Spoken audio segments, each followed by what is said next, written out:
So TNA was a live show from the Impact Zone, and Bully Ray comes out to the ring and he talks about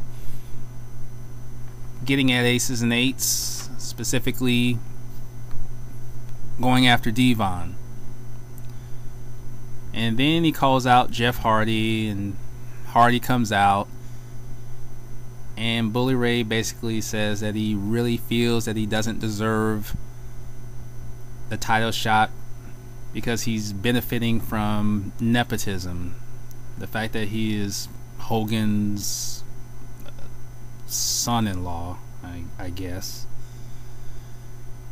And that because of that, he really feels he shouldn't be deserving of the title shot at Lockdown. Now, the fact that they have 10 days to build up this match, even though they're both faces, you would still want the challenger to give the champion a reason as to why he should fear losing the title. I would prefer to hear the challenger telling the champion, I'm coming after your title. Yes, we're cool with each other, but I still want that title. Instead of giving every reason to not want the championship. Anyway, Daniels and Kazarian come out and they confront Bully Ray and Hardy, and words are exchanged, and then a brawl breaks out, and then Bully Ray announces that there's going to be a tag team match, which ends up being the main event. Christopher Daniels and Kazarian against Bully Ray and Jeff Hardy.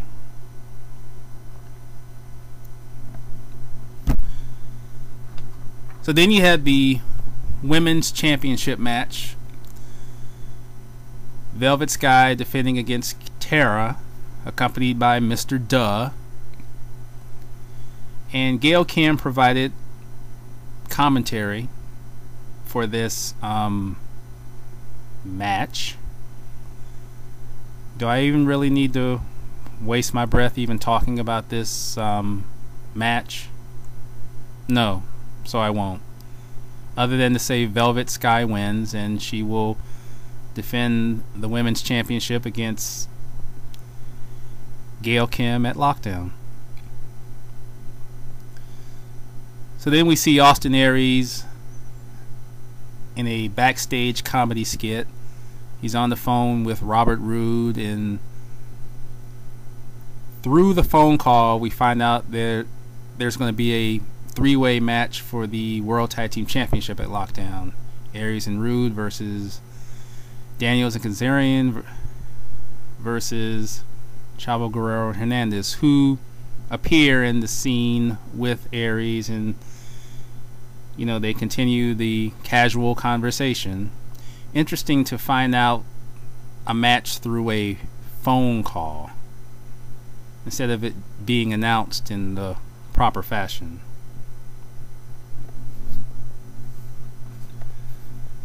So then that leads to a match between Austin Aries and Hernandez.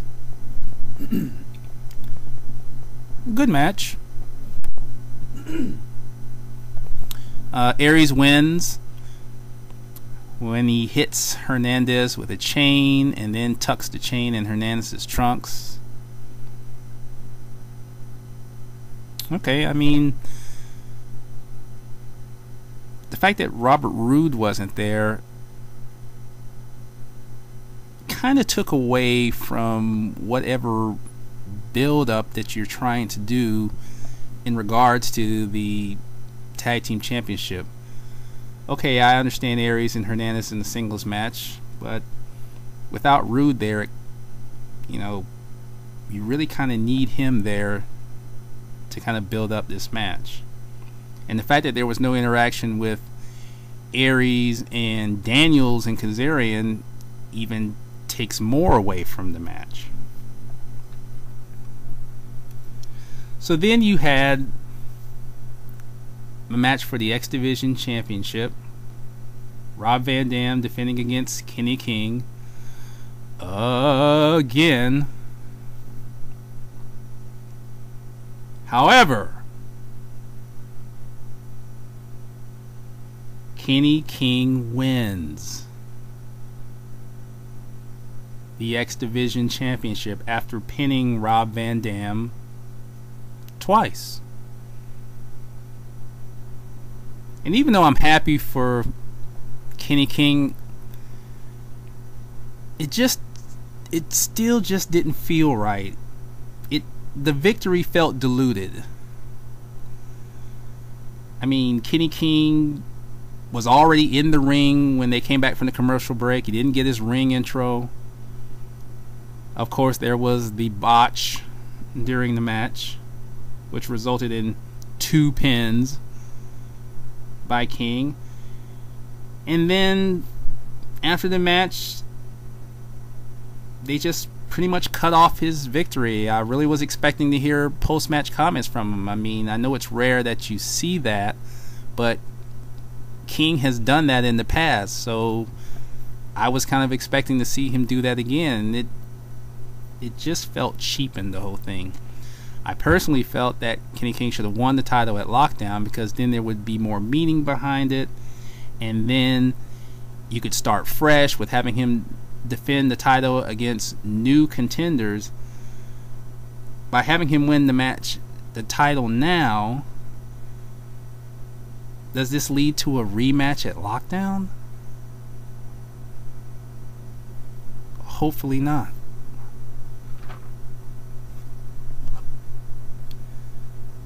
So then you had Aces and Eights come to the ring, and Devon announces his team for the Lethal Lockdown match. It'll be himself, Director of Chaos, Mike Knox, Mr. Anderson, and Garrett Bischoff.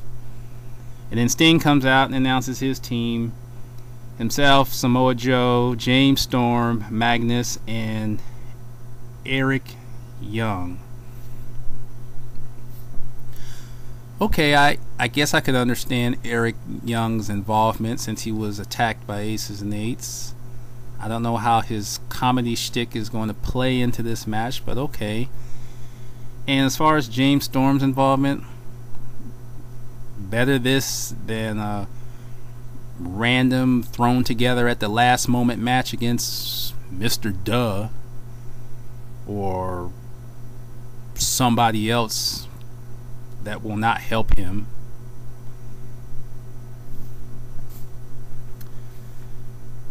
Then there's the match that I personally was looking forward to, and that was the gut check match. Ivelisse Velez against Lady Tapa. Ivelisse Velez, formerly of WWE Developmental System.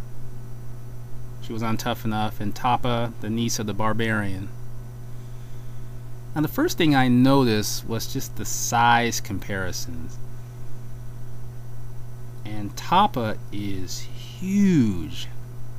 I mean, she looked so powerful. But I knew that Velez was going to win this match because it was going to be a business decision rather than a visual one because of her WWE connection. I mean, you know, TNA puts so much stock into those who have either been on the WWE roster or who have been in the developmental system. So yes, I expect Velez to get chosen by the judges, but you just can't ignore Tapa's potential. I personally thought she should have won the match. I mean, her look and her style, so much in contrast to what is normally presented in the women's division. And with some work, she could provide that power game that has been missing since Awesome Kong and Ayoka Hamada. Now, is Taz still going to be a judge? I mean, how much sense is that not going to make? But what would be refreshing is if both of them got picked. I don't know how that would work, but it would be a refreshing surprise.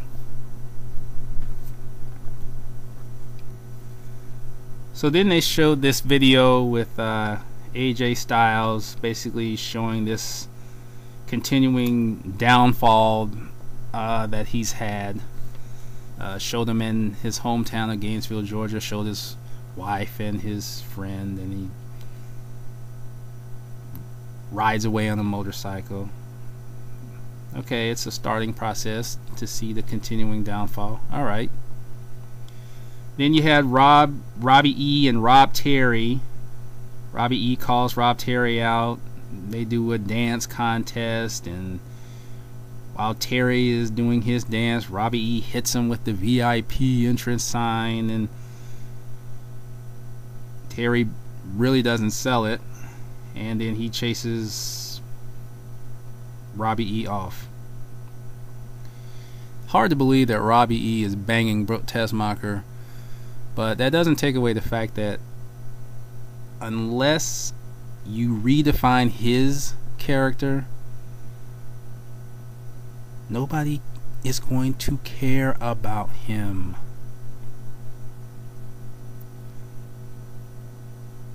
So then you had Aries and Bully Ray. Aries doing yet another comedy backstage skit. And I forgot to mention that he also did one with Jeff Hardy earlier. I will never understand backstage comedy skits, and that's always been a gripe of mine over the years. I don't get why TNA does it. Let that other company do it. You don't need to do it. I usually tune them out because I just don't see the purpose of it. You can advance storylines and you can advance your angles in better ways, like, I don't know, promos. So then the main event, Christopher Daniels Kazarian against Jeff Hardy and Bully Ray. You know, it was a good match. A pointless match. I mean, Daniels Kazarian don't have any involvement with Bully Ray or Jeff Hardy at Lockdown.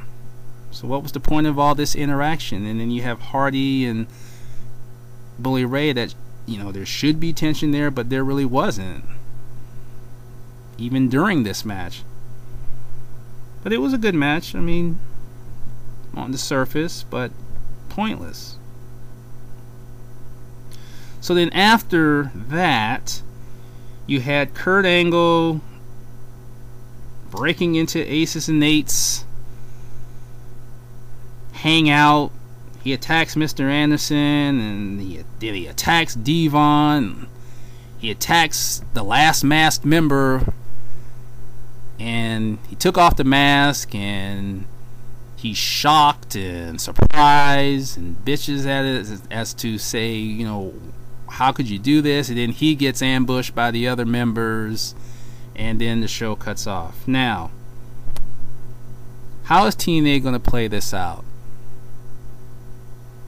Are Aces and Eights going to keep Angle hostage so that he doesn't reveal the identity of the last masked member? Or is Angle going to somehow miraculously make it back to the Impact Zone and suddenly have memory loss?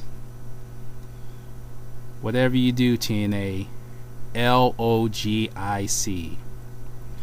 This is Tazmark 2002, and this has been my TNA Impact Analysis for February 28, 2013. Please leave your comments below, click like or dislike, and if you subscribe, I would appreciate it. If you want to get at me at Twitter, TAZMARK2002. My email is tazmark2002@gmail.com. It was a good show because we didn't have the Hogan excess, and it was a good show without it. I'm Tazmark 2002. Gone.